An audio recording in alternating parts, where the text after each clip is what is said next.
Good afternoon, friends and colleagues.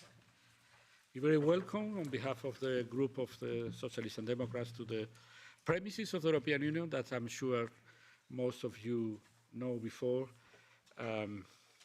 because we had the opportunity in the past and now to thank you for your efforts, thank you for your activism, thank you for being aware of what's happened in the whole world regarding human rights, and to be in contact with us. Let's start our program. Immediately, I'm giving the floor to Maria Arena. He is the chair, as you know, of the Committee of Human Rights in the European Parliament, one of the persons that is a beacon, like Manfred Novak, who is being with us later in the human rights defense all over the world on behalf of the European Parliament. Maria, please. Muchas gracias, Nacho. I don't know if I can speak in French. Yeah? Yeah, I think we have some. Okay. Yeah. I will do it in French if it's okay for you, so put your headset. Alors, merci beaucoup tout d'abord. Well, let me begin by thanking you for organising this conference, and I'd like to really thank Nacho, who was heavily involved in organising this conference, and also Carlo. They're inseparable, so obviously when I thank Nacho, I'm also thanking Carlo, but they've done an excellent job of ensuring that this meeting can take place, and I'd like to thank the whole Socialist and Democrat team as well. Now, this conference is a bit of a launching point. I'm the chair of the Human Rights Committee in the European Parliament, and this is an opportunity to discuss things that are very close to my heart, and also the effectiveness of the European Union when it comes to human rights, and also to discuss the role of the European Parliament when it comes to recalibrating its approach to human rights. I mean, the political context is pretty confused at the moment, I'd say, as a result of the war in Ukraine. The war's highlighted a certain number of things, but these are things that existed in the past, and they're things that need discussion and analysis from us so that we can continue to focus on the issue of human rights.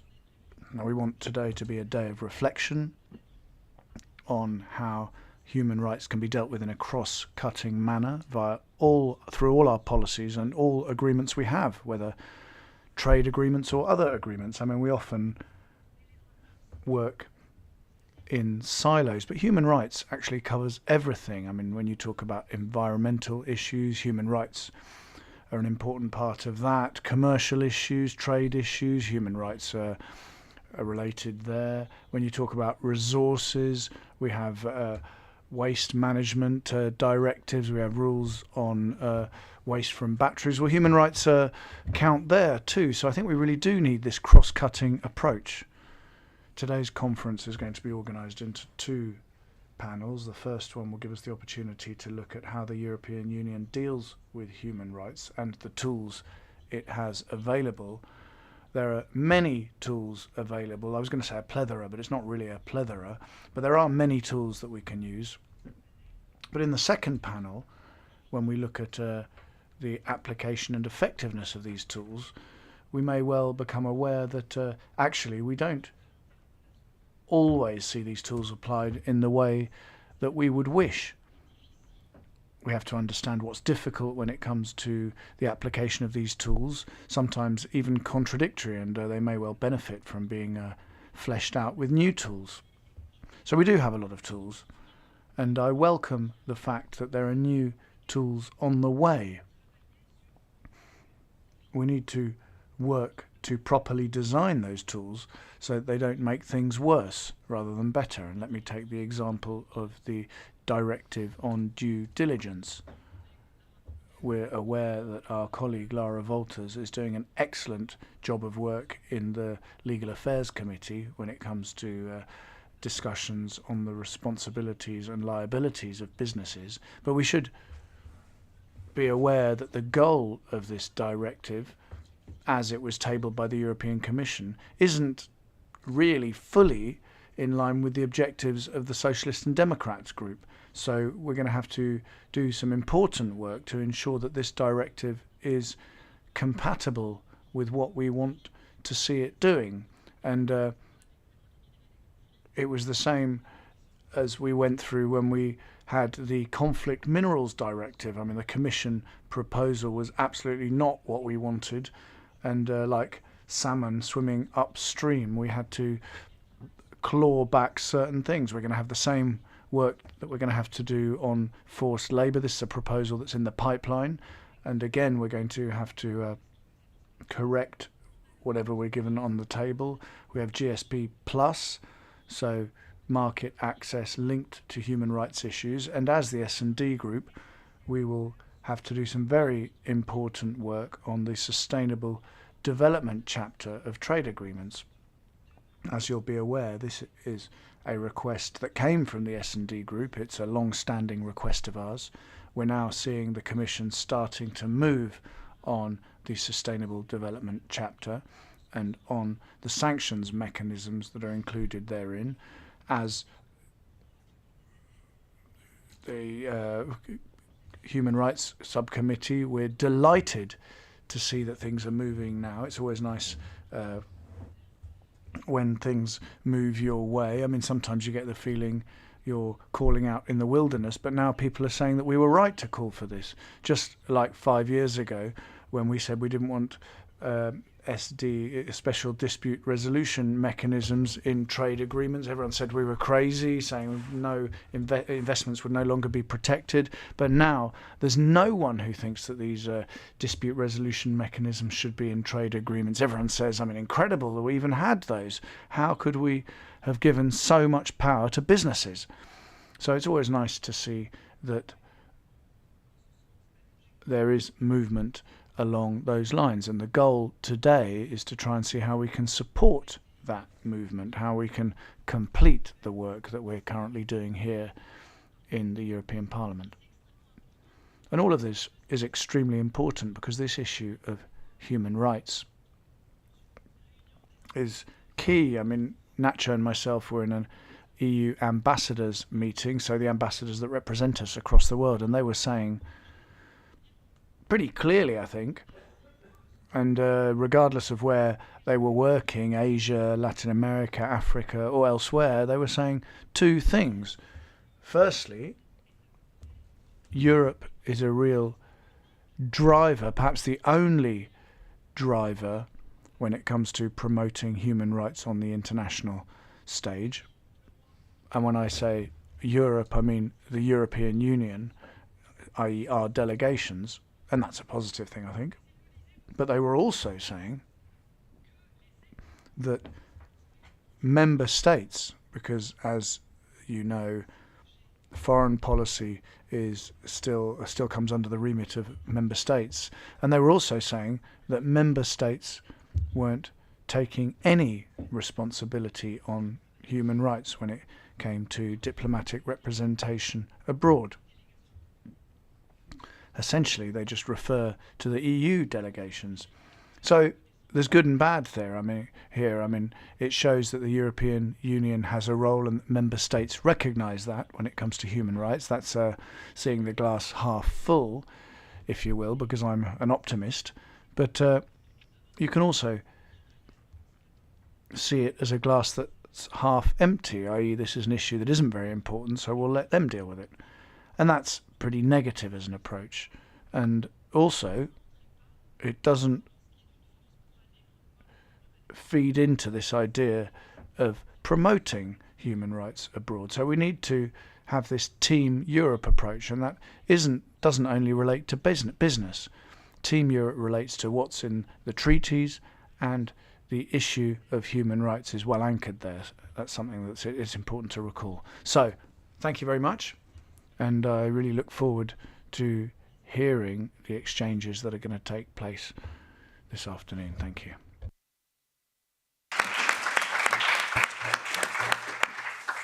Merci, Maria. I think you have found the channels to receive in French is 3, English 2, Spanish 8, and Italian 4. And we have now another 70 people connected online with us. Let's go to, I don't know if Venice with Manfred Novak is the Secretary General of the Global Campus of Human Rights. Manfred Novak was appointed Secretary General in January 16. Manfred is the author of more than 600 publications in the field of constitutional, administrative and international law, human rights, as well as development studies. We also met last summer in the Global Campus. I don't know, Manfred, if you are staying till the end of the session, but at least some of your team has to do, because I have a task to try to demand on the Global Campus. Manfred, are you connected? Yes, I'm connected, yeah. Okay, go ahead, please. Thank you very much, Nacho, Maria, and all the others for inviting me to speak at this important conference. Just to explain, the Global Campus is a network of about 100 universities in all world regions. We are organizing 7 master programs in human rights and democracy.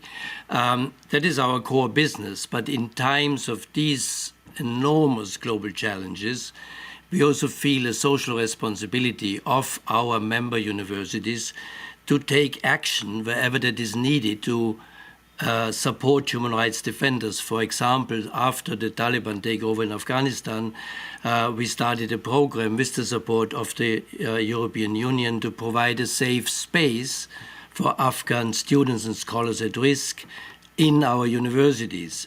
The same is true for providing assistance to Ukrainian refugees, above all in our universities in the neighbor countries, Romania, Poland, for instance, assisting them at the border, providing a space in the dormitories, students, professors, everybody is really taking action there.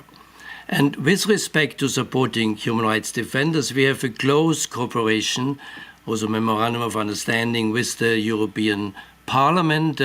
For many years, we organized the Venice School on Human Rights Defenders with Sakharov laureates, Sakharov fellows, linking them also with another network of right livelihood laureates we are closely cooperating with. We also reacted to specific requests of the European Parliament, such as having organized a special workshop for human rights defenders in Belarus when the demonstrations were on the hate. Also we are organizing, as Nacho said, since 2 years, a high-level annual Venice conference on the global state of human rights in cooperation with the European Parliament in July. This year it was on children as future change makers, and there we took into account, of course, the EU Action Plan on Human Rights and Democracy and the role of children in there. Now, when we come to the toolbox, we should be aware that humanity is faced with 3 really existential threats in the moment: the revival of international armed conflicts and even threats with nuclear weapons, the environmental and climate disaster, and major threats caused by digitalization, artificial intelligence, disinformation, undermining democracy.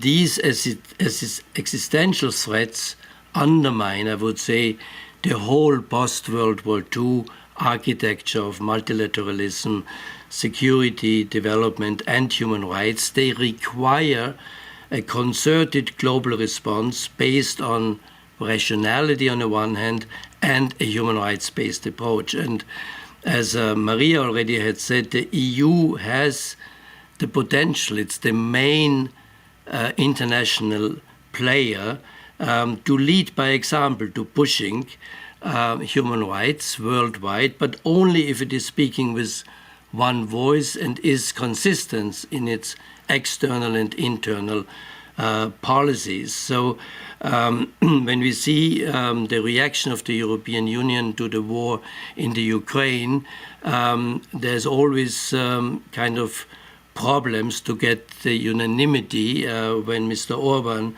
or others are not actually agreeing with certain reactions. So perhaps now is really the time to push further the Article 7 procedure in order to really be able to apply the toolbox that the European Union has at its disposal. Now, what are these? I would just say a few of the strongest powers that the EU has. It's the sanctions regime, but it should be also a little bit stronger, not only against now the Russian Federation, I think, where it is already very farly developed. Also Iran, for instance, what is going on in the moment is really almost a kind of revolution in relation to China and the Uyghurs, Myanmar, and other countries. Second, I think a much stronger action to really regulate the global economy, financial markets, the transnational corporations. Maria already mentioned the directive on the supply chain due diligence. I think that is only a first step, and I agree with you that it needs to be strong. It really has to have an impact on whatever human rights violations in the supply chain, whether it's child labor, whether it's forced labor, whether it's all kinds of forms of discrimination and other human rights violations. But we need to be much stronger as the European Union in really applying stricter measures to achieve the Paris climate goals and other environmental goals to becoming climate neutral earlier than 2050.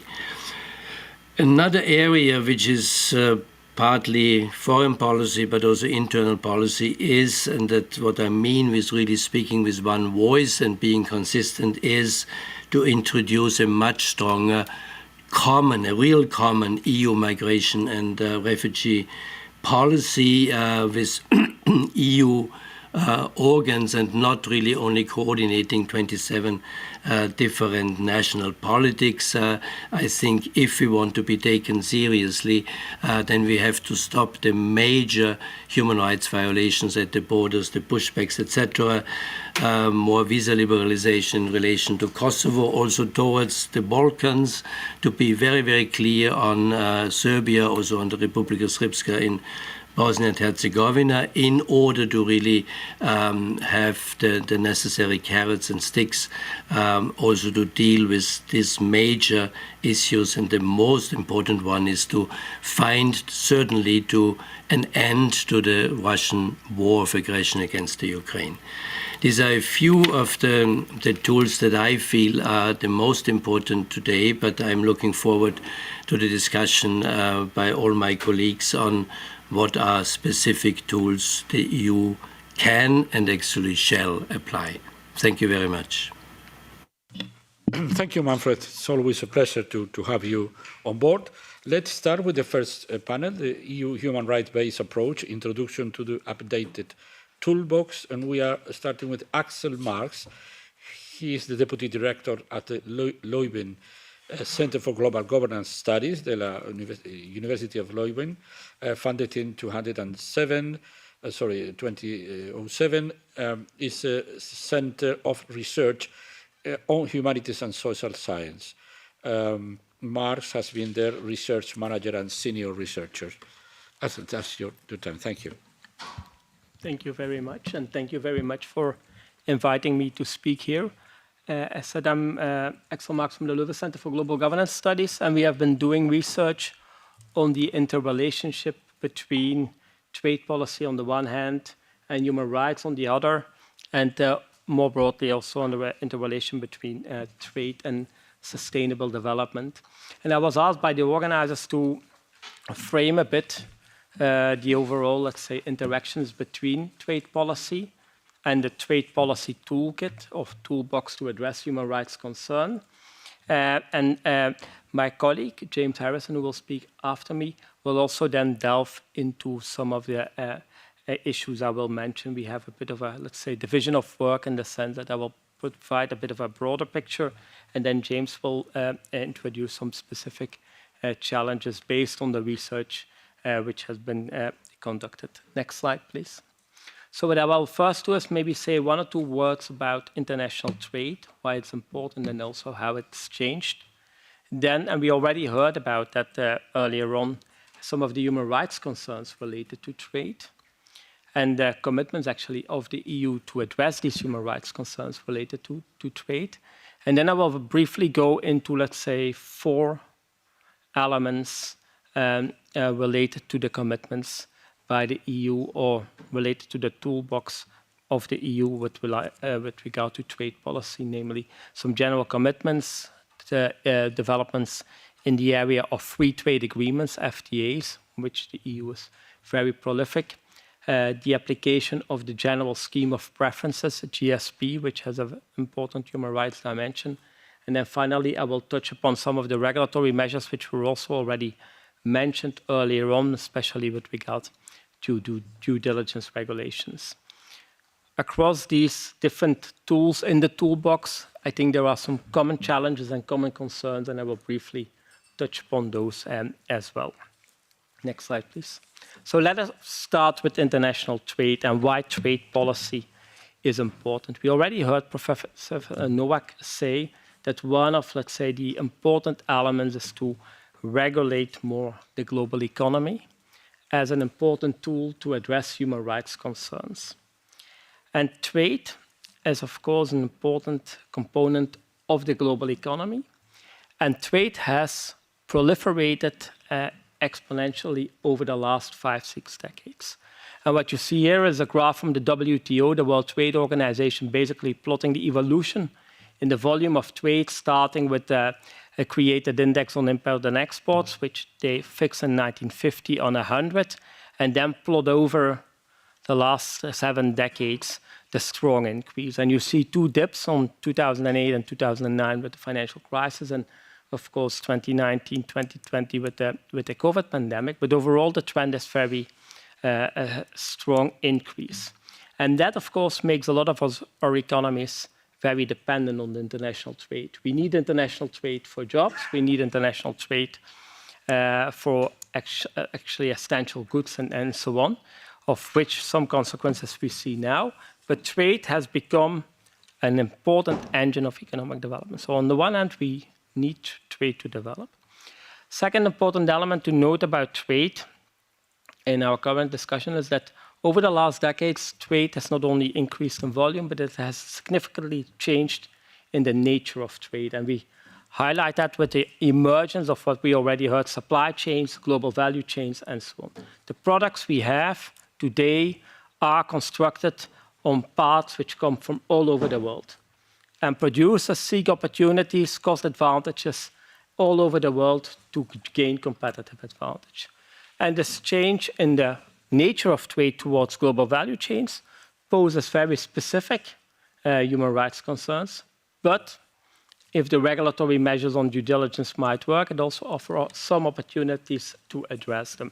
But that's, of course, how we designed. Next slide. Now, if we think about trade and human rights concerns, I think there have been many documented human rights concerns related to trade.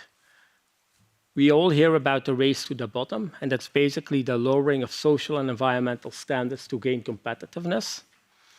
And that often leads to very severe human rights abuses. We already heard about child labor, we already heard about forced labor, but it's also about working hours, it's also about wages, it's also about all other things related to core labor standards. And due to dynamics of competitiveness, a lot of these concerns emerge. Next slide.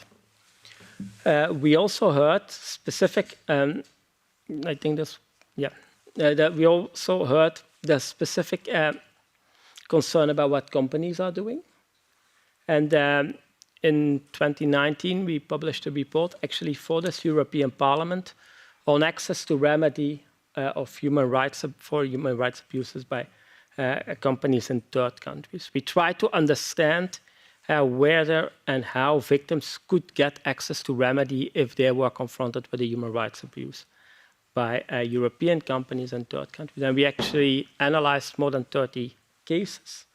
And there we actually showed that it's very difficult to get any access to remedy. It's very difficult to get human rights concerns trialed and to get compensation. And we found many different types of how companies engage in human rights abuses. And the one part of the due diligence regulation, of which we will hear a bit more, tries to address, to a degree, these issues, but it's a very important concern. Next slide, please. Now, we looked at 30 cases. Colleagues in Spain, Scheidel et al., they look at many more cases. They actually identified more than 2,700 what they call environmental conflicts, and these are cases related to environmental issues and environmental justice issues. It's about pollution by companies, it's about being threats to human rights defenders trying to protect the environment, and these types of things. And they mapped them out over time, they mapped them out geographically, and they also mapped them out in terms of what types of human rights abuses are occurring with regard to environmental issues. And they mapped, of course, many cases, more than 2,700, and there are some which are around, which actually deal with very severe human rights abuses, like assassinations, like killings, and so on.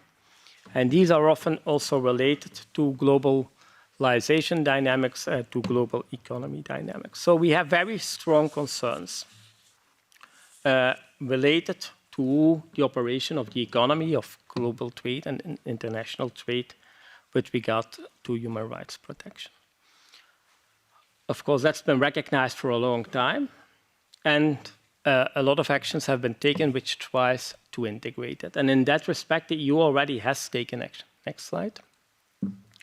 And that action, of course, is guided also by the treaty, in which the protection of human rights is very prominent, and especially also in Article 21, where it states that the EU should not only protect human rights internally, but in all its external policies, try to pursue the protection of human rights.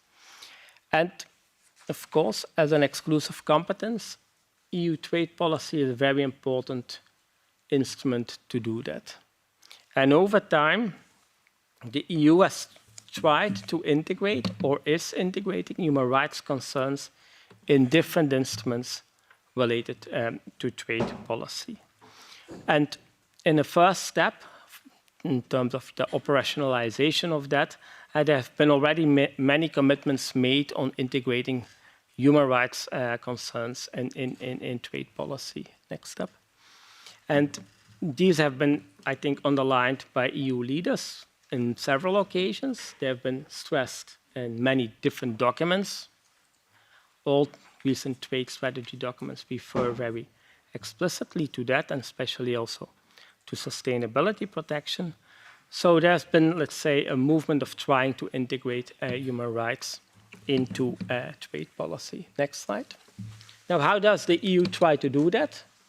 I think there are three major instruments that try to use to protect human rights through trade.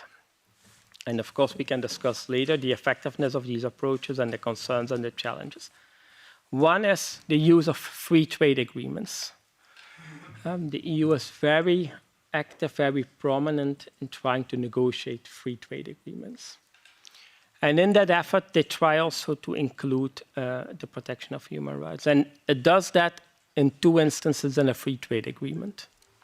First, they integrate human rights concerns and protection in what we call the Essential Elements chapter, which is the first chapter of any trade agreement, and in the so-called Trade and Sustainable Development chapters, which are currently under review and where a lot of attention has gone to addressing especially labor rights concerns. Next slide. With regard to the Essential Elements chapter, that basically states most of the time as a first article that respect for human rights should be the guidance for both or more parties to the agreement. And if there are serious violations of human rights, there might be a suspension of the trade agreement. Now, that article is present in each of the free trade agreements of the EU, but it's never been used.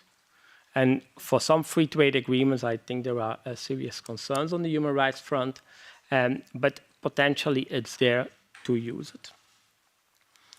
Next slide. Second, and we will hear a bit more about that from James Harrison.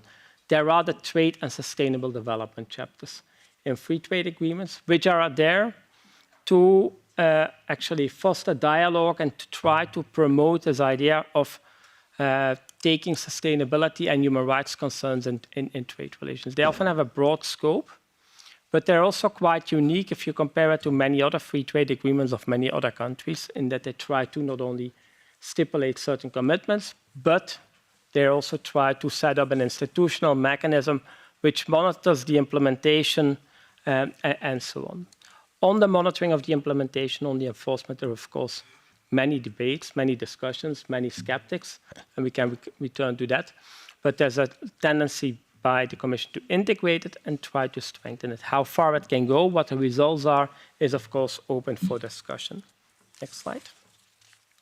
Then we have the general scheme of preferences, which gives preferential market access to developing countries to the EU market, so they get lower tariffs if they want to export to the EU, and the EU makes that conditional on the ratification and implementation of a number of international conventions, including human rights conventions, ILO conventions.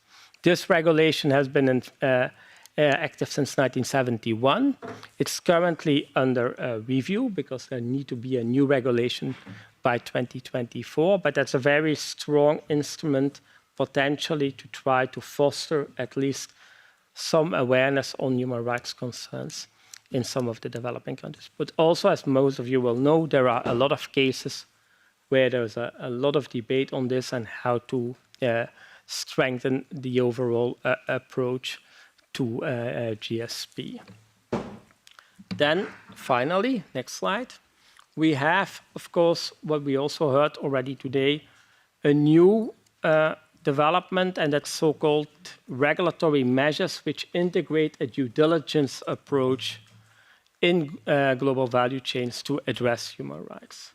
And the idea is what Arno Bradford called to create some kind of a Brussels effect, that by trying to regulate companies in the EU, they will export certain standards on human rights, on environment, social issues, and on issues related to pinpointing down possible human rights risks in their value chains throughout the world. And as you all know, the Commission has launched a proposal which is currently under debate. Next slide. But that proposal actually fits in a wider trend of human rights due diligence legislations which we can currently observe. And in our center, we try to keep a little bit track of the different types of initiatives which are out there. I think we currently count around 16, 17 initiatives which are there related to human rights due diligence. You have, of course, the French law, you have the European proposal, you have in the Netherlands proposals, Germany, and so on. And they all go around the same logic of trying to use the value chains on which companies, especially in Europe, have leverage to address some of the human rights concerns. So this is part of the, let's say, the different tools which the EU has at its disposal. There are, of course, across these tools, several concerns, and there are many debates, many studies which try to assess to what degree these approaches are working. And of course, a lot of issues revolves around the effectiveness of the tools and the compliance. For instance, in GSP, does GSP regulation really foster stronger compliance with human rights and ILO conventions in developing countries? I think, to say it mildly, the data on that is very mixed, so that's very difficult to assess, but there is a general feeling that compliance can be strengthened, and I think that also feeds into some of the current debates on the revision of for instance, the GSP regulation. Big second point, which always emerges in many of the debates, is really monitoring what is happening on the ground. And in the case of free trade agreements, that relates to the role of civil society in monitoring compliance with human and labor rights on the ground. But also, for instance, within due diligence regulations, there are certain commitments companies need to make to report on what they are doing, but do not necessarily have to disclose if there are really human rights concerns in their value chains and how they are addressed. So monitoring and strengthening monitoring will be an important tool to actually strengthen the implementation of the commitments. In quite a few tools, there's the debate on the use of sanctions or not. Both in GSP and free trade agreements and so on, there are some who advocate that they should apply more strict standards, and that means suspending tariff preferences and these types of things. But we should also be aware that sanctions can have very negative effects, especially for poor people on the ground who might lose out with the application of sanctions. And I think it's a very relevant, a very important, but also a very sensitive debate. Finally, I noted down a discussion on what we call distributional effects, and that specifically relates to the new measures on due diligence and global value chains. And that relates to the fact that if companies are implementing due diligence through their value chain, it might be sometimes very difficult for producers in the global south to comply with certain requirements. And that then, of course, can create that they lose access to European markets and that they actually lose access and money for their livelihoods. And that's a serious concern because for the moment we are developing these new due diligence regulations, but we don't really know what the socioeconomic effects of them are in developing countries. And it's one of the issues I think we have to have attention for.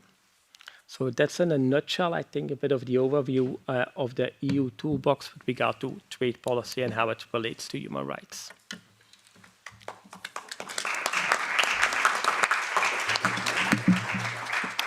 Well, thank you, Axel, for this excellent overview. Finally, you reach the dilemmas we have to deal with on a daily basis in the Parliament, how to balance sanctions and demands with the situation in poor countries. It's not easy, as you know, but it's our agenda, especially in DROA and in relation with other committees of this Parliament, like trade. Let's go to James Harrison in remote via web.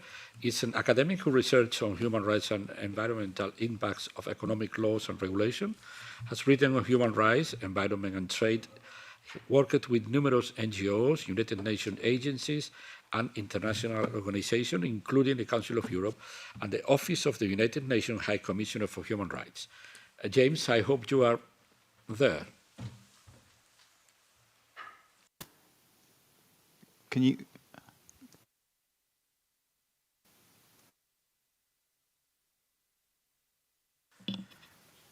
Hello?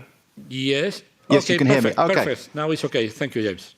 Great, thank you very much. And thank you very much for the invitation to be here today. Yes, so as you said, I'm a professor in a school of law and a researcher around issues of trade, sustainable development, human rights, labour and environment.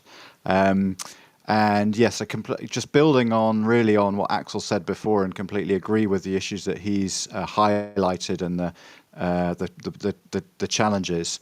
I wanted to focus on two particular aspects of the toolbox which he described and go into them a bit more detail. So those trade and sustainable development chapters in EU trade agreements, and then the human rights due diligence process that Axel outlined to you. And I think there are real opportunities for both these EU measures to make a positive human rights difference here, but also really serious challenges and dangers and limitations. And so I think it's really important that key human rights actors, including yourselves, are scrutinising new initiatives and development and monitoring their implementation once they come into force. So caveat is that I don't know your state of knowledge about these issues, so I'm going to describe them, some of the sort of things that we know from academic research, some of the basic issues, and then I'll highlight where we might want to follow up on more detail for discussion if you're interested. Okay? So first of all, looking at trade and sustainable development chapters.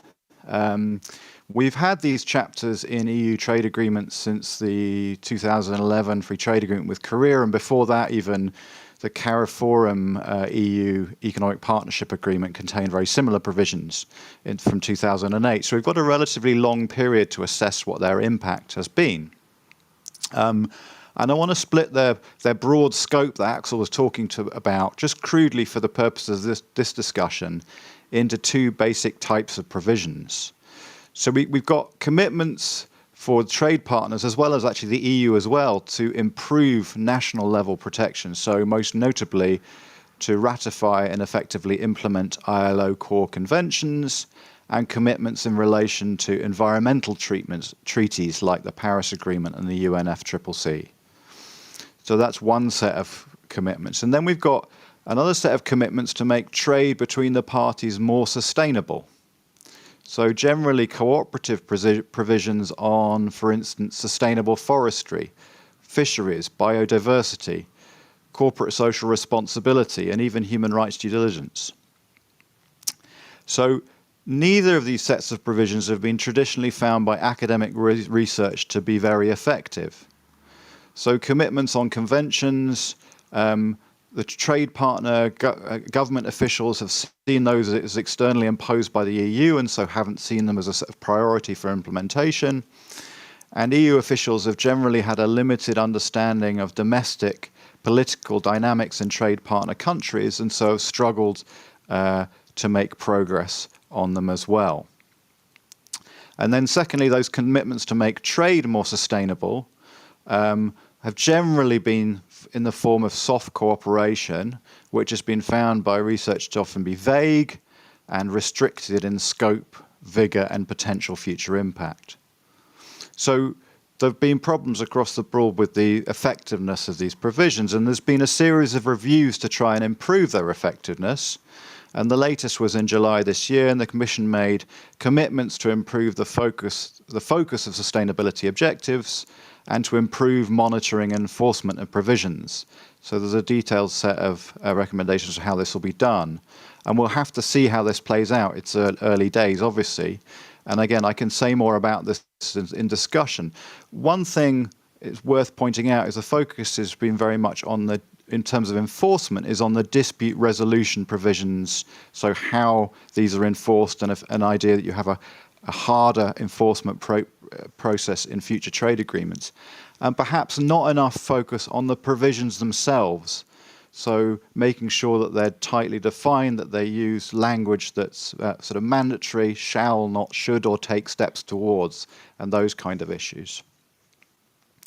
I can say more about that in discussion, but overall, if we look at these policy instruments, it's also worth saying that I think what academic research finds is also that we've seen more potential to create change with these instruments before trade agreements are signed. And a recent example of that is the Vietnam-EU trade agreement, where labour commitments, commitments to sign ILO, ratify ILO conventions were made before the trade agreement came into force. And then it's been tougher to provoke change once trade agreements are then agreed, once they're enforced, to use these trade and sustainable development commitments when trade agreements are enforced. And the real example people use here is the EU career agreement, where there has been a commitment to change the law now, but only after a 10-year campaign by trade unions and civil society organizations. And so it's tough even in those extreme situations to get change once the agreements are enforced. But overall, I think we'd also say that it requires extensive engagement between EU actors and key domestic actors in trade countries, partner countries, to be effective.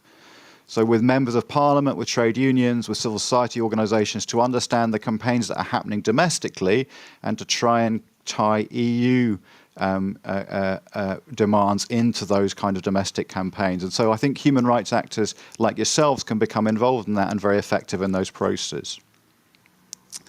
The other thing I wanted to say about TSD chapters is they're still very much focused on these national action from trade partners, and there's a very limited focus on making trade between the parties more sustainable.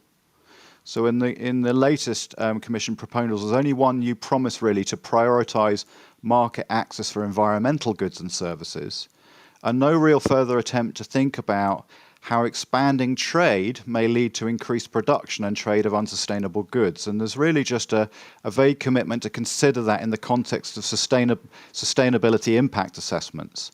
And I think there's a real need to improve sustainability impact assessment methodologies to better consider human rights and environmental and labour issues. And again, that's something I could say more about in discussion if there's interest in that particular aspect.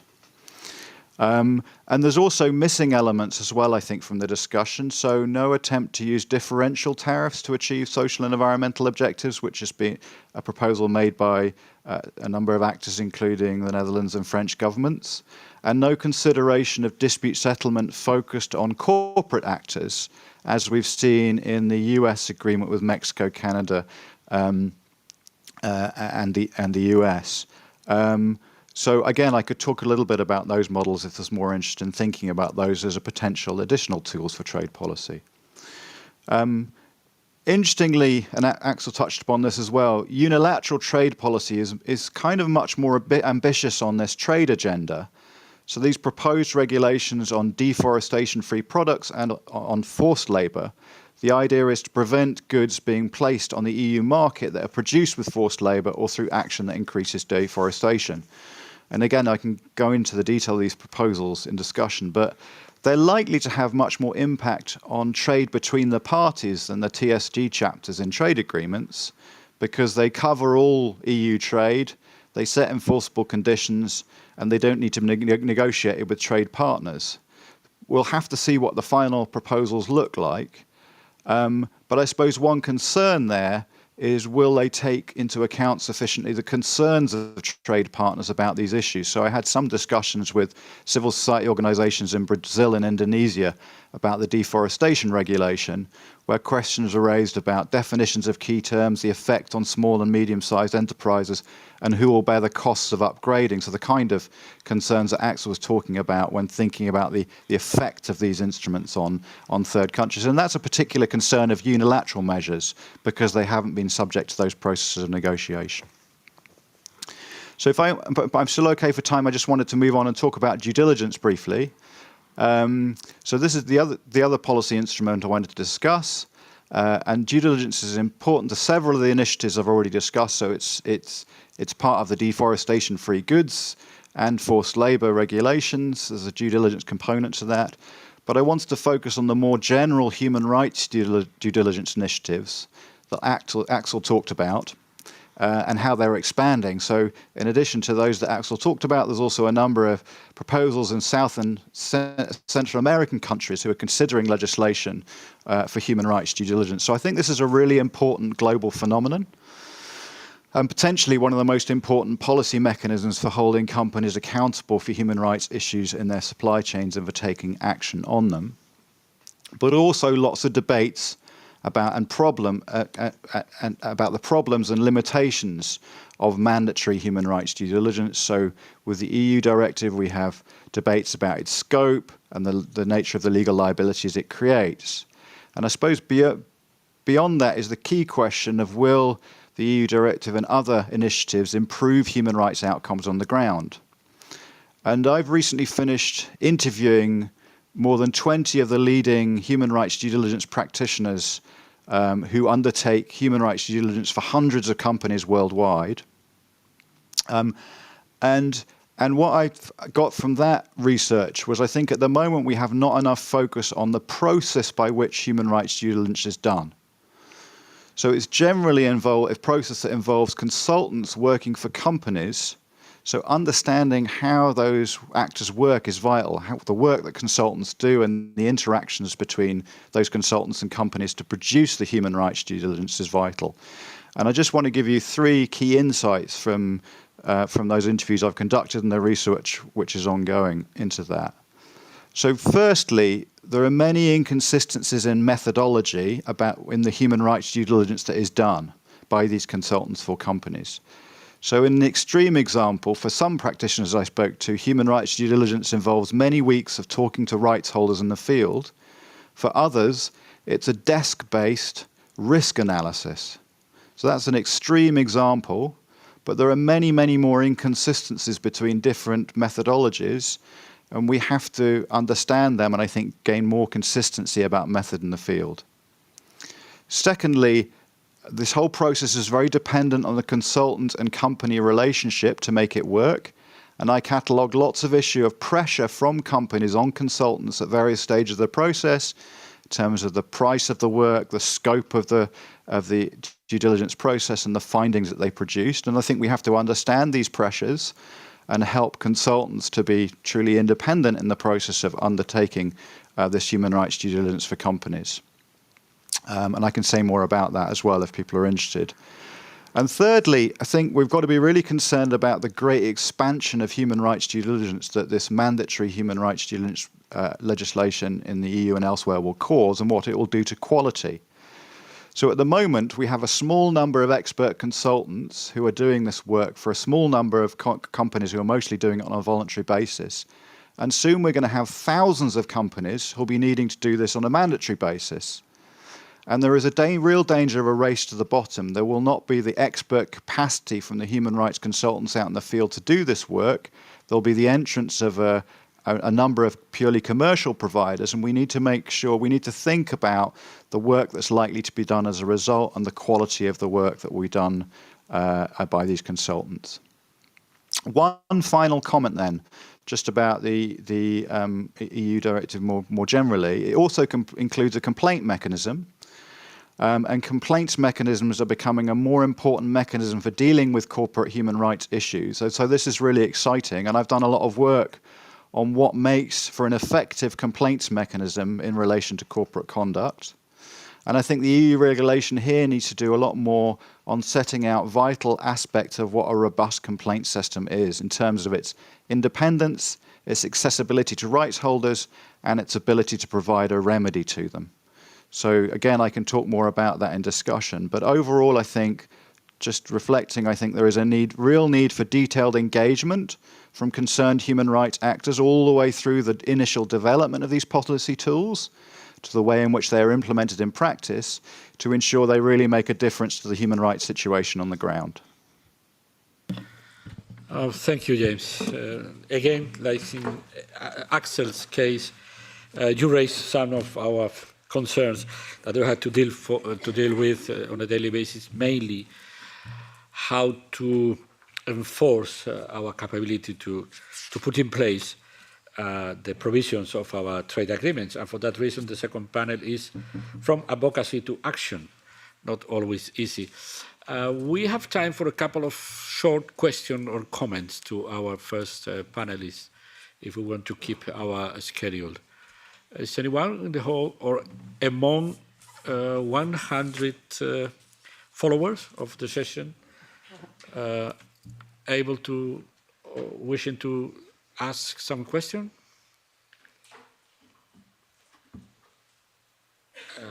Okay, thank you. It's not the case. Then let's go from advocacy to action. That is the second panel, for which we have the pleasure of the company of Gisela Castro, Human Rights and Democracy Network, is coordinating the European Parliament Working Group.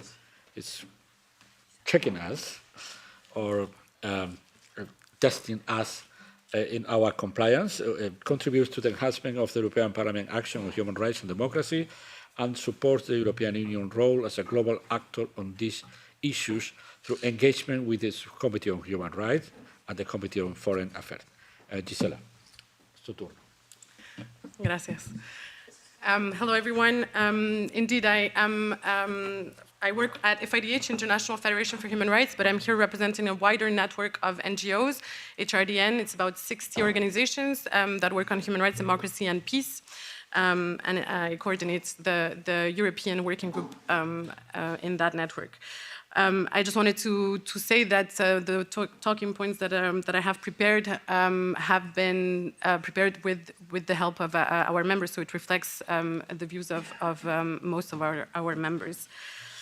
So I want to focus on two main recommendations for the European Parliament and for its role in improving or strengthening the EU's human rights action in foreign policy. And so the first recommendation that we have is that we need political support from the European Parliament to improve the coherence and consistency of EU foreign policy. as some of the previous speakers have mentioned, there are great disparities in the way that the EU deals with certain situations. In particular, when you look at the use of diplomacy and public diplomacy. So I'm sure no one is surprised here when I say that when the EU deals with Egypt or India or Saudi Arabia, it doesn't do it in the same way that it does with smaller countries or countries in which there is less of a strategic interest for the EU or perceived strategic interest for the EU.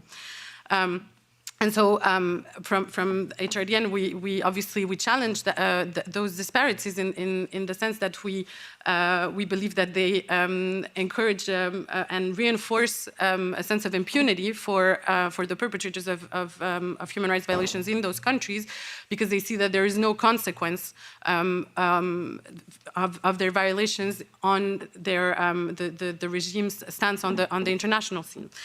And for that, the European Parliament has a strong role because it has been very helpful up until now, the European Parliament, to highlight some of the situations that other EU institutions turn a blind eye on, and not to name them, I'm talking about the European External Action Service and the Council and member states.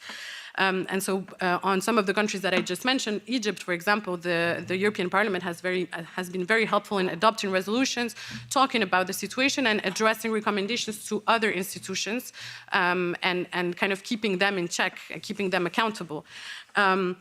I also wanted to talk about the example of India. The human rights situation in India has been drastically deteriorating over the past few years.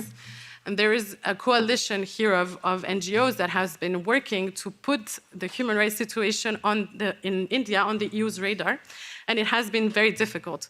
And thankfully, the European Parliament did adopt one report last year in 2021 where this human rights situation was mentioned and some concern was expressed, which at the time was the only European institution who said anything about the human rights situation. Since then, we have gotten a couple of tweets from the EU Special Representative on human rights, which are welcome, but more needs to be done. And so for this, it's very important that the European Parliament keeps this role. There are some things that the EP can do to improve the way it does this, and my colleague Sylvain will certainly talk about them. So I won't go into details.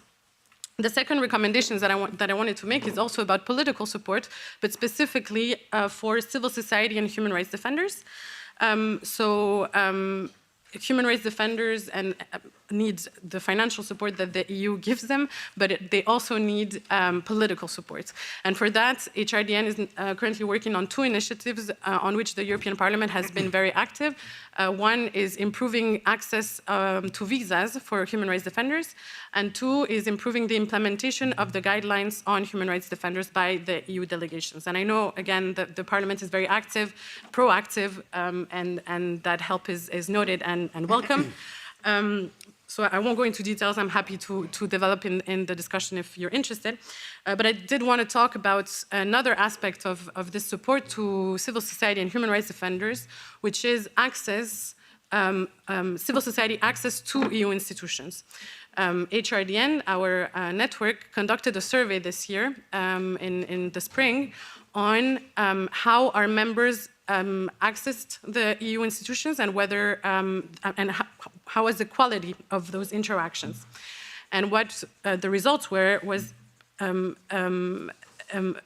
many of our members see that there is a deterioration in the access to EU institutions and in the quality of interactions. And that most members also believe that this is due to an already existing tendency that is aggravated by COVID-19. So it's not only COVID, which obviously had a strong impact, but it's not only that. What does it mean? It means that as NGOs working in Brussels, also human rights defenders working in countries trying to access EU delegations, we see that there is a diminishing access to the decision makers, mostly at high level. So we have more trouble getting meetings with higher level officials. We have trouble inputting into high-level meetings such as summits, for example. There is no systematic practice of consultations of human rights organizations and democracy organizations ahead of summits. Even though, as some of the speakers mentioned, it's in the treaties that human rights should be at the heart of the EU's foreign policy, including at high level, including in the summits. Another result from the survey was that there was a perceived lack of genuineness to the consultations, meaning a lot of consultations with civil society occur very late in the process of policy making, when all the main and most important political strategic decisions have been made. So, and this is not the case of all consultations, but some occur very late, and for us, we perceive them as being more information sessions about what the EU has decided, and they keep us informed, which is nice, but we also have, as civil society, things to bring to the table in terms of strategic thinking. And this is something that, by the way, the EU has recognized many times in many policy papers, such as the Action Plan on Democracy and Human Rights. Another just last thing that came out of the survey is also the reliance on individual goodwill of the officials.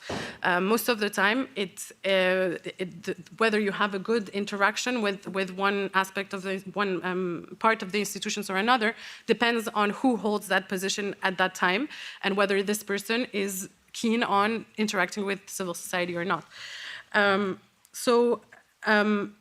What can the EP do, the European Parliament? Again, we need political support for this. This survey was conducted in the spring. We have now sent it around, informed our partners at the European Commission, at the EAS, in the member states, and we are getting meetings with some of these stakeholders to advance some of the recommendations that we make. And the main thing is that the survey also highlighted good practices, some very good practices in some parts of the institutions that are very good, including the European Parliament, by the way. And so we want to build on those practices so that they become systematic. Specifically regarding the European Parliament, so again, political support helping us, bring these concerns to the attention of other institutions, included in the reports. For instance, the annual report on human rights and democracy, but not only supporting this access to institutions. And also, another recommendation would be to systematize the civil society consultations at the EP, because we have very good partners within the European Parliament, most of whom are in the room today, but it's not a systematic practice either. For instance, when we talk to EP delegations, for instance, we want to input before they go on mission to a certain country and give them input about who they should meet or what are the main concerns. This is feasible with some delegations, and with some others it's less easy, and so we would like the European Parliament to really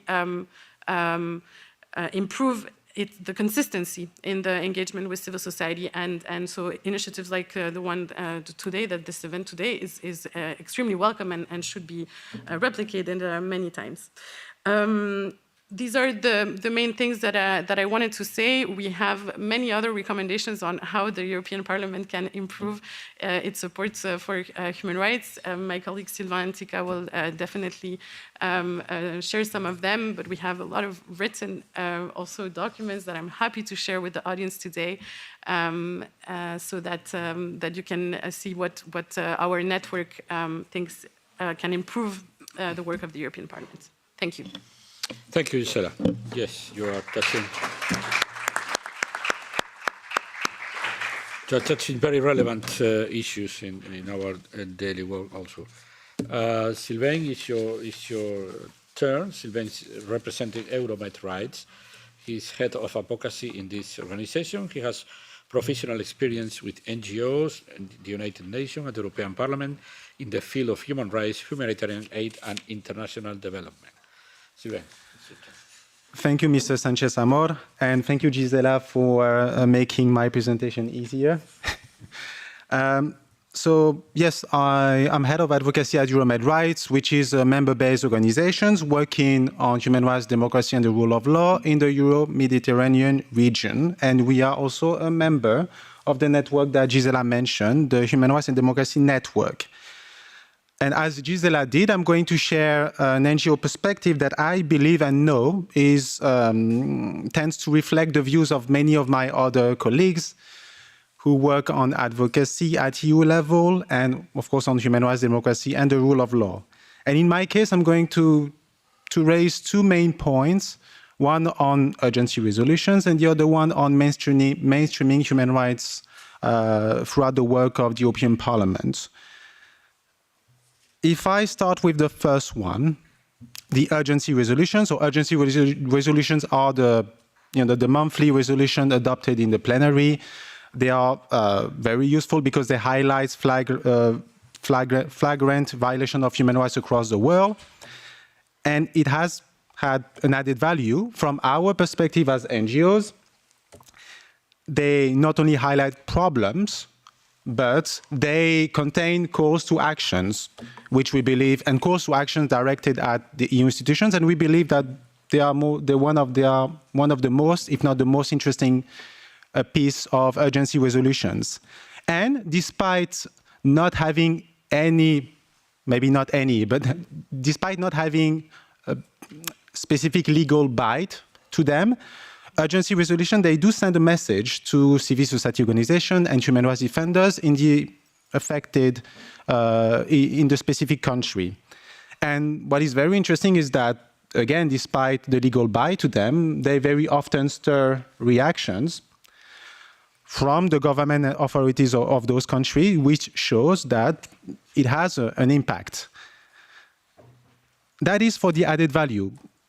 Of course, we believe that there are always ways to improve, and the challenges with urgency resolution, it relates a bit to what was said by Gisela, is that the selection of topics for urgency resolutions, they are the results of an agreement between political groups, so it's very political.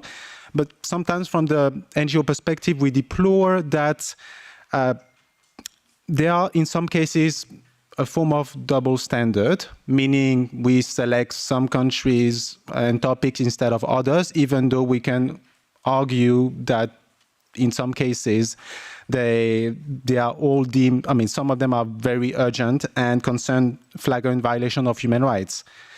And the problem is this tendency tends to undermine the coherence of the EU, and specifically here, the European Parliament, as a vocal actor on human rights, regardless of the country and situation. And the second challenge with urgency resolution is that once they are adopted, they do contain calls to actions, but they need to be followed up more consistently. Otherwise, it remains a useful, but just words on paper. So it needs to be followed up consistently, especially because there are calls to actions to institutions, and that's and basically what we are asking the European Parliament is to, insofar as possible, to use its role as a monitoring body of the work of the other EU institutions, which is one of the role of the European Parliament. So if I would like to mention regarding the urgency resolution, the main recommendations that we have, the first one would be to minimize and, if possible, do away with what of us perceive as double standards, meaning be vocal on all human rights issues, regardless of the country or the situation, even though the countries are considered strategic partner. They are strategic partner, but we should be able to be vocal and say when the problems are obvious, and especially when they concern flagrant and urgent human rights situations. The second is maybe more technical, but not so much, but it has come to our understanding that the European Parliament would like to reduce the length of the urgency resolution, which is not a bad thing per se. We just want to make sure that when you reduce the length of the urgency resolution, it does not come at a price of ditching the calls to action to other EU institutions, which are the most, for us, the most interesting thing that we can use to leverage against other EU institutions. And the third point is, of course, the recommendation to the challenge in terms of consistency regarding the follow-ups to the urgency resolutions. And it should be made more consistently, so we make sure that they do not just remain words on paper. So that was the first point related to urgency resolutions. The second point is, as I mentioned at the beginning, on mainstreaming human rights through the work of the European Parliament. So the subcommittee, Droit, is the one responsible for human rights in EU's external action. And it has been very positive, at least from our perspective as NGOs. And as Gisela said, we have found listening ears from members of the European Parliament of this subcommittee of Droit, and of course, even allies among the MEPs and the advisors. But there are still some challenges, and I'm going to mention 3 of them that relates to the fact that Droit is a subcommittee, which means that it has a parent committee that is AFET, so the Foreign Affairs Committee. The first one is that the fact that you have a specific committee dealing with human rights may give the impression, that is sometimes reflected in practice, that human rights can be dealt with in isolation, like another variable. And the problem is, well, A, we don't believe that it is the case, and B, it goes against the idea, at least what the EU says, that the human rights should be mainstream into all its policies and programs. The second problem that we have with having a subcommittee on human rights is maybe in terms of functioning. So I'm sure that many advisors, Droit advisors, MEPs member of that committee will know that better than us, but it has come to our understanding that being a subcommittee limits your autonomy, and some of the decisions that you might be able to do, maybe in terms of agenda or even in terms of the number of reports or decisions that can be made, because you have a parent committee, which is AFET. So it's a problem in terms of functioning. And the third is basically a matter of principle. If the Article 21 of the Treaty of the European Union says that the EU action on the international scene shall be guided by human rights, etc., it feels like when you look at Droit and it is a subcommittee, then this structure does not reflect the primacy that this principle seems to suggest. So that leads me to 2 specific recommendations. One may be more difficult to implement because it is a very political decision, but the first one is at least the bare minimum. The first one relates to making sure that Droit, as a subcommittee, has a shared competence over files and reports that have an external dimension. And we have come to understand that it's not always the case, and when it is the case, it has been an uphill battle. And the other, more, let's say, complicated maybe recommendation would be to make Droit a fully fledged committee. And we understand that there might be skepticism regarding that recommendation, because some might say that that Droit can remain, by remaining a subcommittee under AFET, it makes sense because it is foreign affairs. It's just that from our perspective, you have other committees on like INTA, so the Trade Committee or the Development Committee or the Women's Rights and Gender Equality Committee, and they all deal with foreign issues. And it does not seem to undermine AFET's work, at least from our standpoint. And for us, maybe it simply shows that the European Parliament grants a specific importance to those topics. So I would end with that. If that is the case, then why should not be the case for human rights, which are described as a fundamental guiding value? And I think I'm going to end my presentation with that. And thank you. Thank you. Thank you, Sylvain. Our last guest speaker is Tinatin Servatse from the Open Society European Policy Institute, where she is senior policy analyst. She maintains regular contact with EU institutions, monitors EU policies toward Eastern partnership and Central Asian countries, and coordinates advocacy action targeting EU and other international institutions. Tinatin, please. Thank you very much, Chair. And I have a very difficult task to keep your attention as a last speaker. And the subject I'm going to touch upon is also last resort. Policy tool EU is using, namely European Union Sanctions Toolbox. It's a last resort tool, policy toolbox, however, most powerful probably and rather underutilized. And I'll try to touch upon in my presentation what is working and what is not working. Essentially, sanctions are the tool for the EU to go beyond rhetoric and showcase EU foreign policy in action, where EU political voice matches its economic weight. And I would like to start with a positive story where to say that EU has become, if not a global, certainly a regional actor in utilizing sanctions in European region. Despite its very complicated decision-making structures, unlike other sanctions-imposing actors, we have seen time and again EU has managed to come together, overcome consensus, and translate its economic power to achieve its foreign policy objectives, to counter human rights, to speak against violations of international law.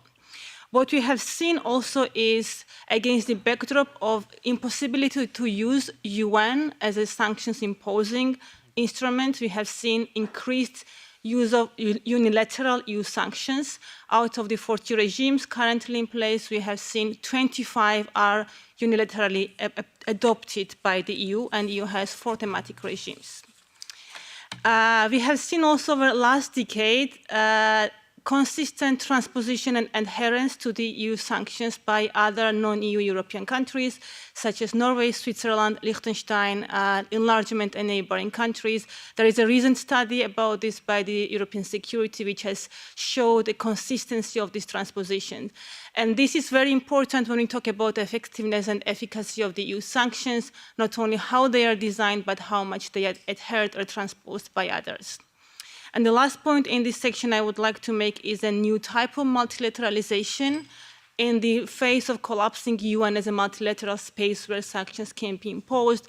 We have seen the new emergence of new multilateralization where European Union, United States, United Kingdom, Canada, Australia, and other actors have come together during this severe crisis in 2020 in response to a crackdown in Belarus, in 2021 in response to Myanmar, and the most recent Russia's war in Ukraine, where these actors have imposed sanctions in close coordination with each other.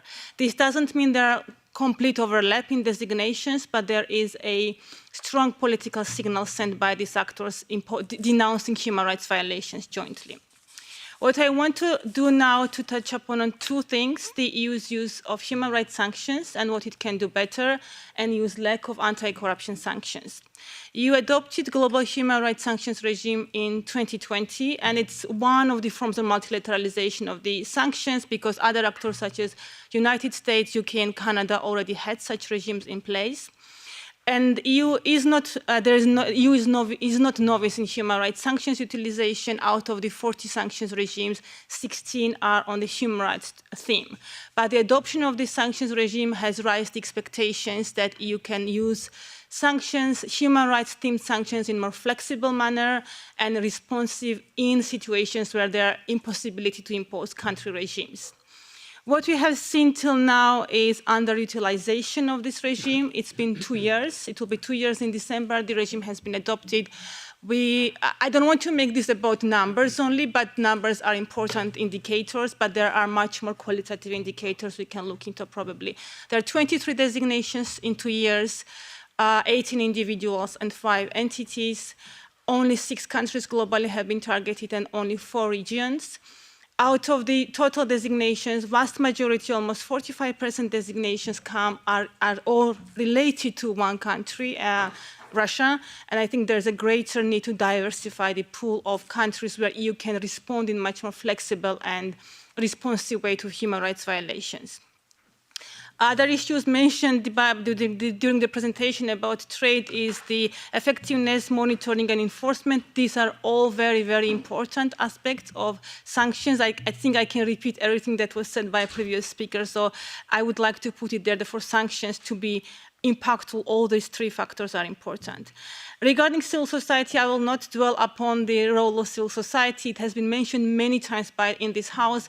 One important thing I would like to underline is not only to listen to civil society in terms of recommendations, but there can be much more proactive or innovative ways of working with civil society. Let's say when there's a sanction imposed against individuals in a certain country, the specific support could be given to civil society in that country, and this way matching the support. Like specific examples can be given on gender-based and sexual violence, where if sanctions are imposed on this specific theme, socio-economic, socio-psychological support can be given to the victims, for example, and we can go on and on with different topics this way. I will go now to the anti-corruption sanctions regime and lack of it. It has been debated in this House a lot. We have seen for the first time an announcement by the President of the European Commission a month ago in this House that the EU will adopt such a sanctions regime, which is a very welcome development. It has been for the first time this kind of announcement has been made on such a level. But there have been question marks about added value of this regime. And I'll try to outline what have been the question marks and try to rebut those arguments in my last part of the presentation. The major concern of anti-corruption sanctions regime is the way sanctions are designed as a policy instrument, namely that such restrictions would not necessarily coerce kleptocrats into behavioral change. And there's a strategic ambiguity around objectives of this type of sanctions. And there are the questions whether existing country regimes cannot be utilized in specific cases to sanction economic and financial enablers. And I would like to use three arguments why these narratives are not correct or are not right.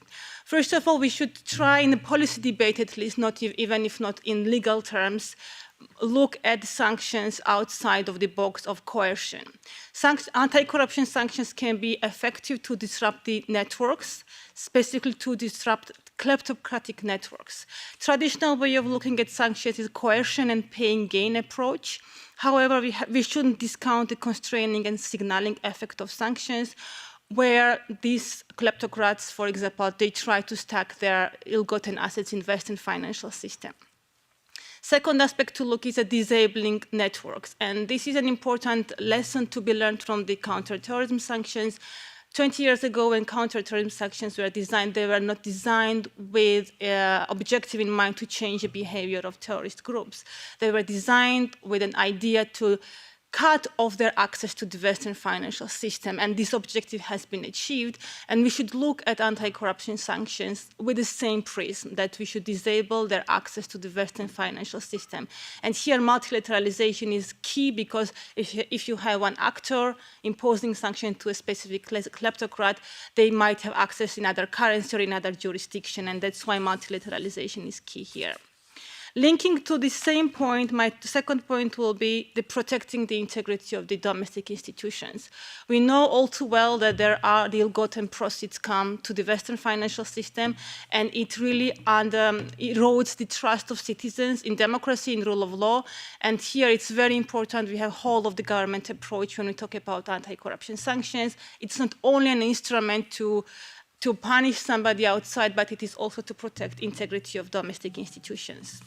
And my last point will be to complement anti-money laundering legislation. EU has a golden standard, anti-money laundering legislation. Sadly, the implementation is not as golden. There are many reasons why this is the case: the lack of the resources, lack of the cooperation, lack of the political will. And here, anti-corruption sanctions can be a complementary tool where the investigations or cross-border investigations take a very long time. Sanctions, in fact, can be imposed in a much faster way, much more flexible way. Evidentiary standards are much lower than one would need in during investigations. Thus, having this instrument will give EU one step further before investigations are completed. I'll leave it there. I have other more legalistic points, but if there are interest in those points, I'll take during questions, but I'll stop here my intervention. Thank you very much.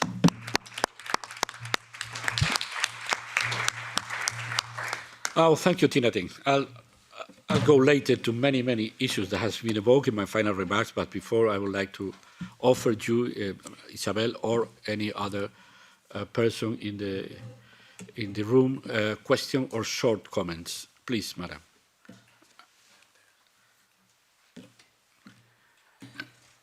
Oui, bonjour. Good afternoon. I'm Stella Veliti. I'm a physicist, and computer scientist, and computer scientist, and I'm very keen indeed on respect for human rights. Now, my questions relate to 3 countries in particular. You have contracts and treaties with China, many of them. Have you discussed the non-respect of human rights vis-à-vis the Uyghur minority?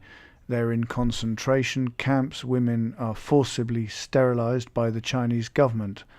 And have you discussed that, or is there no one bringing that up? Now, the second issue relates to Qatar. They are going to be holding the World Cup, the World Football World Cup soon. There are 6,000 workers, the majority of them foreign, from India and Pakistan, who have died during the works to prepare the World Cup, i.e. building stadia and hotels. Is there anyone who has done any analysis on that situation?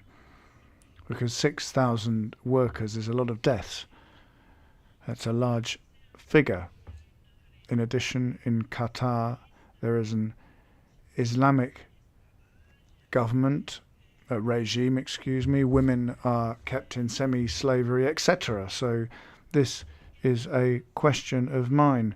What are you going to do to show that there is no respect for foreign workers in Qatar? And then the final country I want to refer to is Russia. I'm not talking about the war crimes and genocide in Ukraine. I'm talking about the non-respect of the human rights of political prisoners in Russia. For a long time now, here in the European Parliament and in the institutions, well, this is a taboo subject. There's no one talking about that at all. This question are to the European Parliament, not for the guests. For that, I'm just doing a quick remarks. We have dealing with these 3 issues frequently, consistently, and flatly, making a statement on every issue, giving the Sakharov Award to a leader of Uyghur people, to a political prisoner in Russia. We have been doing urgencies on the 3 issues. We have been sending missions to the countries. The next one is to Qatar in December, if I'm not wrong. Madam, these other hundreds of cases are on the daily agenda of the Parliament. We have mentioned Uyghurs dozens of occasions, resolutions, debates. We have dealing with other issues related to China, like Hong Kong. We have dealing with the situation in Russia well before the war, regarding Navalny, regarding the forbidding of the radio. I don't remember the name of this radio broadcasting liberal in Moscow. Madam, these are our daily life in DROA committee and in the Parliament in general. These 3 cases and many other cases all over the world. You can be sure that we are dealing with these issues, not only in the Parliament, of course, in Council and Commission and External Service of the European Union. But, Madam, and then Isabel.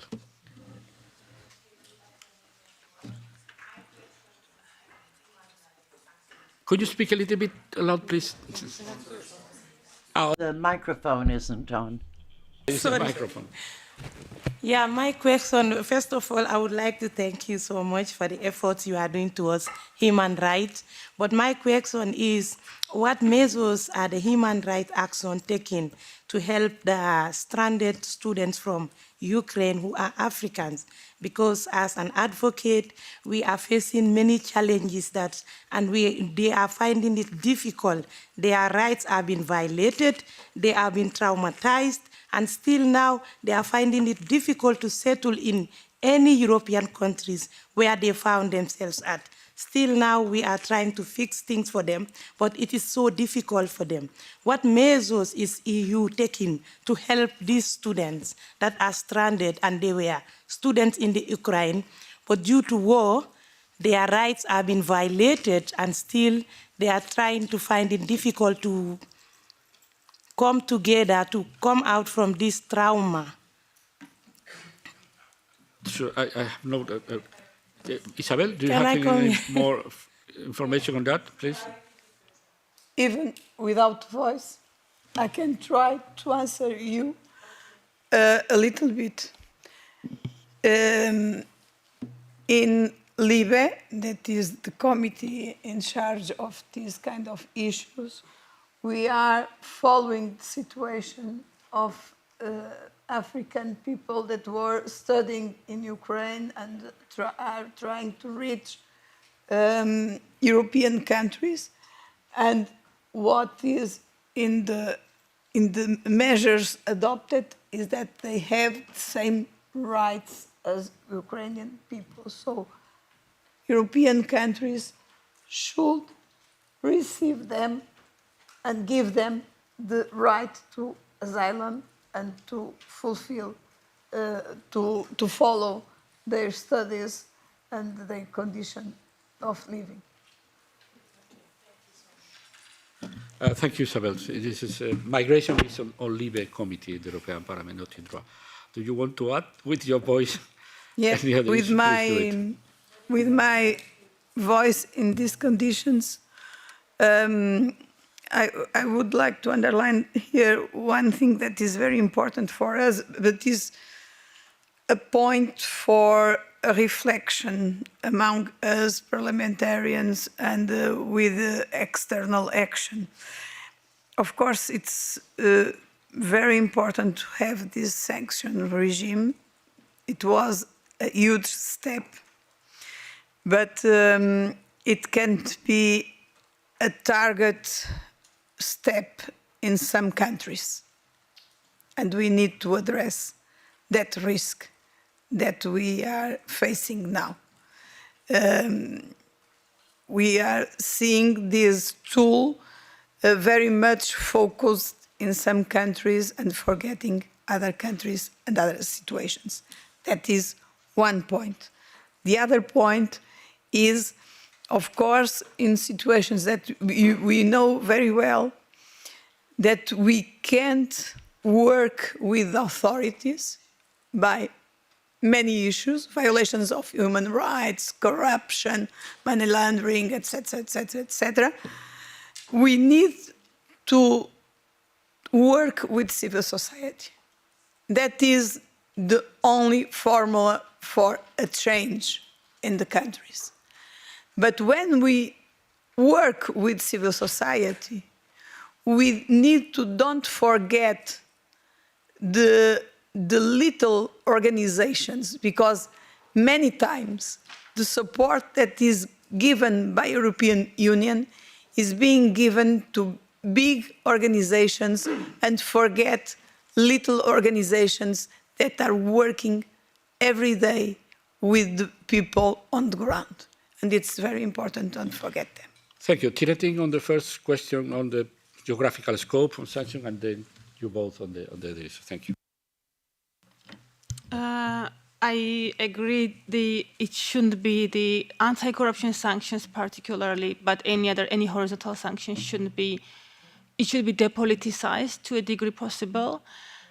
And I think the lesson we can take from human rights sanctions utilization, that this hasn't fully been the case from the EU side. the pool of countries selected for the sanctioning should be selected carefully. What you have seen also in human rights sanctions, these are mostly not free countries. We are currently doing analysis about how free, not free countries are, the corruption index, but there are violations also in free countries, and this hasn't been utilized there. So I think strategic use of this type of instrument is very, very important. So this should be the message from this House to the Council while they will be negotiating the mandate of the sanctions regime. And to be how, even though Parliament doesn't have a lot of weight in sanctions policies, I think its voice is very, very important in voicing what it should or shouldn't look like, the new regime. Thank you. Gisela and Sylvain on the big and minor organizations. Sure, thank you. Of course, we agree, and I think Sylvain and I both come from organizations that are networks that include many small organizations as well that work in many of the countries. So, completely agree. I will comment on the political side, not so much on the funding side, but this relates to, of course, the work on the implementation of the guidelines on human rights defenders, because when we look at how EU delegations use these guidelines or implement them, we see disparities, specifically when it comes to big versus small organizations or famous versus less famous human rights defenders. And one standing recommendation that we have had for I don't know how many years is that the EU delegations actually apply what is in the guidelines of going out to remote areas where there are small collectives working on small communities to meet with the human rights defenders, to support them, and not only the ones that are in capitals, also to request visits consistently for human rights defenders who are in prison, including the ones that are less high profile. And this is something that we completely agree and that we are pushing constantly with the delegations and with the EAS as well, in order for the implementation of the guidelines to be assessed and encouraged. Sylvain, I don't know if you want to add. I agree with what Gisela said. Yeah, just to reinforce, it is through my organization, we do work with local NGOs, way smaller NGOs than we are, at least as a network. And yes, I would agree again with Gisela by saying we need to be coherent when there are flagrant violations of human rights. It should be raised, and as much as possible publicly, and consistency in the application of the tool that already exists. And honestly, it's not always the case, mostly for other reasons, including very political reasons. Thank you, Sylvain. I'm doing my closing remarks in Spanish, if you don't mind. You can follow in English in the English in 2, French in 3, and Italian in 4. Gracias a todos. Thank you all for being here. And I'd like to thank our guests too. Manfred Harrison, I think, is still connected. Anyway, apart from discussing these practical points, I would like us to look at the bigger picture of what's happening. We're working on our dossiers, each and every one of us, with our geographic or thematic specialities. We are losing sight of the biggest picture. The truth is that we're right in the middle of an ideological war. We're right in the middle of an ideological war between liberal democracies and authoritarian regimes. Now, one of the things ambassadors have to look at is this. It's true that it's good that all the institutional actors or stakeholders are aware of the fact that here we're fighting in the trenches of a cultural war, and one of these trenches is human rights. It's been a long time now that authoritarian was saying they need time. We have the same values you have, but for ethnical, cultural, geographic reasons, we need time to set up democratic reforms, freedoms, and and start acting the way you do in the West. Now, the other big rationalization was first economic development, and then we can very cautiously, because our societies are different from you, well, we can start with the resources. Well, that's it. That's the end. We've had enough. They have a different model of society, and they're saying it differently. It's not what they said 20 years ago. Basically, they are strengthening the models that they are calling their democracies, democracies that we can't consider as theirs, but they are selling them to their own public opinion, to their citizens, as democracies, because they need to have a sort of electoral legitimacy. In no authoritarian war has the idea of the voter still exists. So you have to have the image that the leader, even if it's one person, has the direct support of the people without the bothers caused by parliaments and by parties, of course. Now, this is a thing that has to be examined. If they still want to continue looking as if they were democratic leaders, but in actual fact, at voting, they're not that. And the situation is different. Right up to in the past, elections were a way of improving the situation in democracies that weren't mature yet. But now the terms are a lot harsher. And another trench of this cultural war is the constant and planned erosion of human rights. Everyone had a group of rights because they were human beings, they were people. That's one of the conquests of history. Look at the French Revolution. Well, today, no longer. The fact that people have rights today is something, it's a cultural concession in a way. Basically, imposing the Western colonialism, or impose certain rights that but it's not like that, because human rights are not for everyone in a way. This narrative, especially in China, is also happening in many other countries in order to erode one of the elements of civilization, not of Western civilization, of civilization in general, that a person or someone, due to the fact that they are human beings, have rights, such as rights of gender rights. All those are eliminated from many totalitarian regimes. Now, we have to reaffirm our concept of rights, because what we take for granted, what looks as if is not missing, is now starting to be missing. And we find that when we look at the NGOs that are tied to human rights, we all have to move into this big battle. Everywhere, we do it everywhere. But first of all, we've got to reaffirm these ideals in the whole human theatre globally, and this is necessary, and that is why and I think that Manfred is connected, we need a league for the defense of human rights.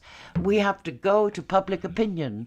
We've got to go to people and show the names, everything that is connected to human rights, and we have to reaffirm human rights as an essential element of civilization in general. And that's what Manfred was saying, because I believe it's a way of viewing all the institutions, for instance, the Council of Europe, the European Union, all bodies that work in human rights, as Manfred says, could become a yearly conference on human rights as a global campus.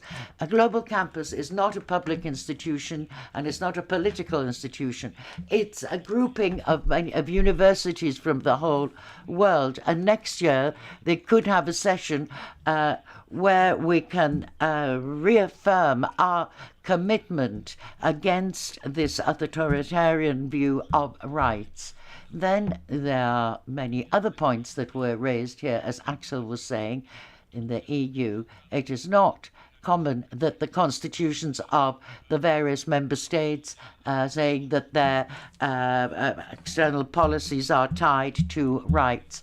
On the whole, it's the defense of interests. Now, in the European Union, it's something quite strange because we say that their external policy is bound to defending democracy, human rights, and the rule of law. So let's take this all on board. But there are certain trends that we're hearing here. We've heard from many people that we want to reaffirm. There's a different subdivision of values. We look at the EU and human rights. The member states, or instead they are helping mining, for instance, which is a contradiction. It's an oxymoron because here what the European Union is doing for human rights just mean that, but the EU is made up of member states, and we find that the ambassador who's dealing with that is also dealing with the trade deals. Now, when we look at the EU ambassador is one, but you have the ambassador from the Netherlands and from Sweden. We must all bring pressure to bear to all of these because they're all hiding behind the EU to carry out their own individual policies. The fact that the European Union has these social values as part of their external relations is annoying, and it does close doors for us. They should do it like China. China does a lot of things quietly without saying a word. Nobody asks about what's going on in China, what's going on in the environment, what's going on with the rights of indigenous people, what's going on in jails. And so you have to also be aware, you have to understand that in many cases the European Union is working with a handicap compared to other countries or other groupings. Now, either we involve the EU. We need to have an EU which will later not have the possibility of bringing pressure to bear because they won't be able to do it in future. Then there's another question with the other institutions. The European Parliament is the most consistent one when defending human rights, but this is quite normal because we also have to bear in mind the realpolitik of Council. Now, when we look at this logic here, we are very vocal. We have to at least rationalize the fact that that other bodies in the Council can behave differently, but we cannot reduce our pressure because these is what some of the old claims of Parliament. I remember that we were claiming in the sanctions for human rights, and that of corruption is one of those points that were raised and adopted by the Commission and the last speech by Madame van der Leyen. But we've got to deal with this, and we deal with this in this Parliament. So we must try not to slop up the pressure we bring to bear with the other institutions. So we've discussed at length this committee. There are other committees that depend from AFET, such as security and defense. Whatever its format, we have to keep working on our agenda.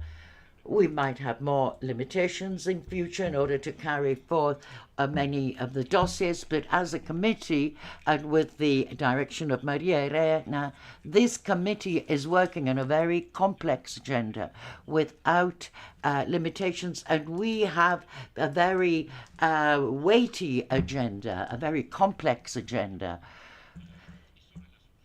Now, and when we look at what is urgent, Now, you have this problem here, if I'm not mistaken. These urgencies are used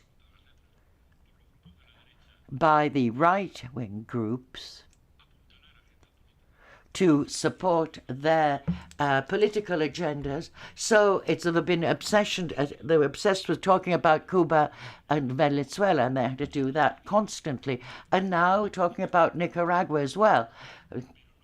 But these can't be this only the way of having a political exchange. There are political elements, and we go by a majority. And we've seen, as being a coordinator of this committee, we've taken many points, but we're dealing with Cuba, then we're dealing with Venezuela, and when it was not the one, it was the other. And we've gone in that direction when we tried to negotiate with the groups of the right, and we managed to obtain something. Now, when we manage to obtain something, we must not forget that these are political institutions, and you have to cover many amendments and many parts of the text in order to find an agreement, and also to ensure, because the groups are very careful, that, for instance, that we should not criticize certain dossiers, like, for instance, with the United States.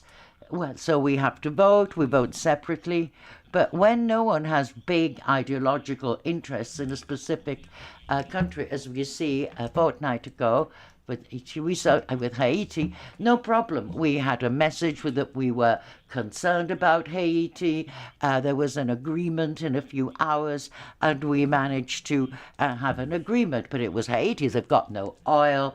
They've got no one's interested in that country, in that geographical area, from a geopolitical point of view. Then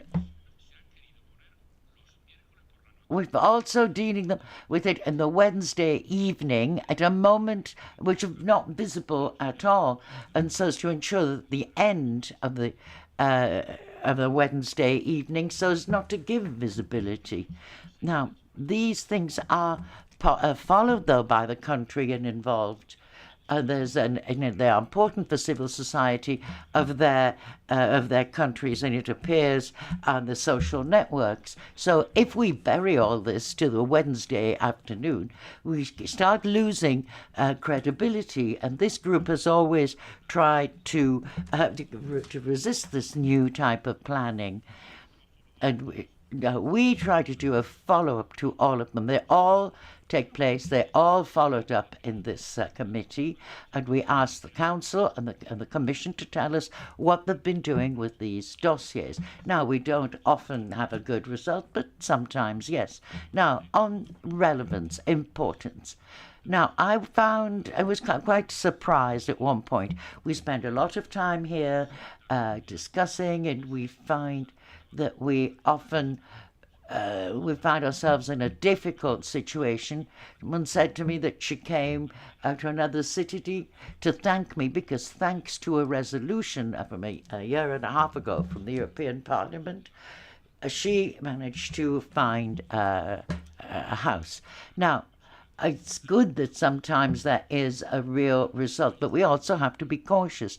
In some countries, very important for the political class, we are received by embassies and we can discuss certain points.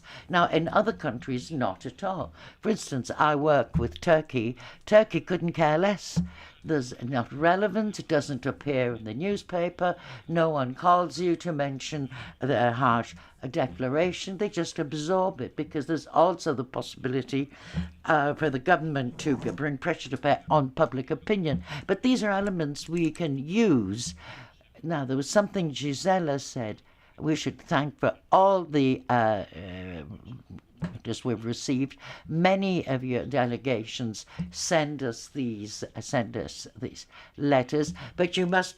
It's not up to you to do it. We receive sometimes papers with lists. Now, it's important to receive these things. And we need maybe to focalize on certain points, but if instead of receiving all the suggestions, if we should have received just something with 10 points, that's all, without too much, we would like to thank you. So do carry on doing this.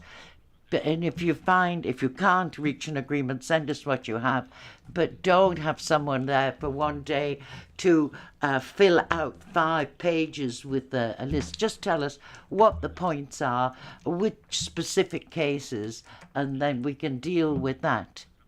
Well, thank you for your presence. We're all here in the same war here, the same battle. We're all in the trenches here trying to support the fact that human rights are universal.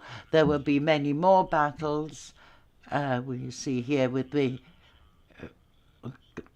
committees, we have access to the people working with us, but there's always the political will. And I must say the importance of Maria Elena's role. And we are here to just be